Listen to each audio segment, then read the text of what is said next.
2 তারিখ 3 তারিখ জাদু বিদ্যা করে ক্ষতি করা শত্রুতা।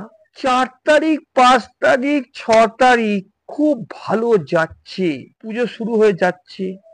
7 তারিখ 8 তারিখ 9 তারিখ 10 তারিখ খুব ভালো সকলের জন্য। কারণ এখানে চন্দ্র খুব শুভ ফল দিচ্ছে, আর চন্দ্র যখন শুভ ফল দেয় মানুষের মানুষের মন মেজাজ মানসিকতা সব ভালো থাকে। 11 তারিখ 12 তারিখ অস্থিরতা চঞ্চলতা থাকছে, যেটা সকলে ভালো কাটুক। আমি বলেছিলাম যে পুজোটা কেমন কাটবে সকল মানুষের জন্য।